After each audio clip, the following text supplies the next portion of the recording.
আমি যাবো, আমি আমার বাসায় যাবো। কোনোদিনই প্রশাসন আমাকে সহযোগিতা করে না। গর্ভে ৯ মাস রেখে যে ছেলেকে জন্ম দিয়েছেন আজ সে ছেলে বাড়িতে ঢুকতে দিচ্ছে না। বাড়ির নিচতলায় গ্যারেজে বসে চোখের পানি ফেলছেন ৭০ বছরের বৃদ্ধা বিলকিস আক্তার। আমার তো বিরাট ছেলে মেয়ে ছাড়া কেউ নাই। কাঁদতে কাঁদতে বললেন, আমি ওপরে যেতে চাই, আমি আমার নিজের ঘরে যেতে চাই। হ্যাঁ ভিউয়ার্স, মাকে জীবনের জন্য হুমকি ভাবছেন একমাত্র ছেলে। ঢুকতে দিচ্ছেন না বাড়িতে। নওগাঁ শহরের কাজীর মোড় এলাকায় একমাত্র ছেলের বিরুদ্ধে মাকে বাড়িতে ঢুকতে না দেওয়ার অভিযোগ উঠেছে। ছেলের বিরুদ্ধে এমন অভিযোগ এনে বাড়ির নিচতলায় গ্যারেজে বসে চোখের পানি ফেলছেন ৭০ বছরের বৃদ্ধা বিলকিস আক্তার। আজ সোমবার বিকেল ৫:৩০টার দিকে কাজীর মোড়ের ওই বাড়িতে গিয়ে কথা হয় বিলকিস আক্তারের সঙ্গে সাংবাদিকদের। বিলকিস আক্তার বলেন, তার স্বামী প্রায় ৩০ বছর আগে ১০ শতক জমির ওপর দোতলা বাড়ি নির্মাণ করেন। স্বামীর মৃত্যুর পর আইন অনুযায়ী ৩ সন্তান ও ৩ বসত বাড়ির মালিক হন, কিন্তু ছেলে মোস্তাফিজুল ইসলাম সৌরভ জমির পুরো মালিকানা নিজের নামে নিতে চাপ দেন। রাজি না হওয়ায় শুরু হয় পারিবারিক বিরোধ।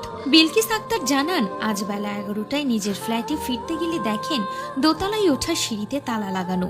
ছেলেকে জানালে মোস্তাফিজুল সাব জানিয়ে দেন তাকে বাড়িতে ঢুকতে দেবেন না। বিলকিস আক্তার বলেন, আমি রোজা রেখেছি, সারাদিন গ্যারেজে বসে আছি। আমার স্বামী স্মৃতির এই বাড়িতে বাকি জীবন কাটাতে চায়। আমার মেয়েরা তাদের অংশ আমার নামে লিখে দিয়েছে। এখন কাগজে কলমে আমার মালিকানা বেশি, তবুও ছেলে আমাকে ঢুকতে দিচ্ছে না। এদিকে অভিযোগ স্বীকার করে ছেলে মোস্তাফিজুল ইসলাম বললেন অন্য কথা। বসত বাড়ি নিয়ে পারিবারিক কলহের জেরে মারামারি ও চাঁদাবাজির মামলা রয়েছে। আমার প্রাণনাশের চেষ্টা করা হয়েছিল। ওই ঘটনার পর মা স্বেচ্ছায় তার মেয়ের বাসায় বসবাস করছেন।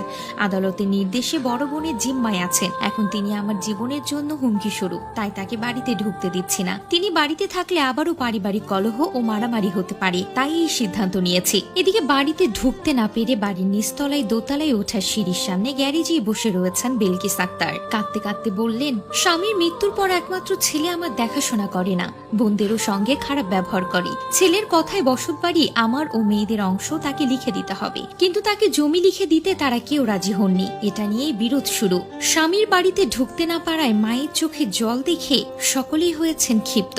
কেউ কেউ বলছেন, হায়রে মা, যে মা সন্তানকে জন্ম দিল, বড় করলো, সেই মাকেই সামান্য জমির জন্য ঘরে ঢুকতে দিচ্ছে না, এই কেমন ছেলে।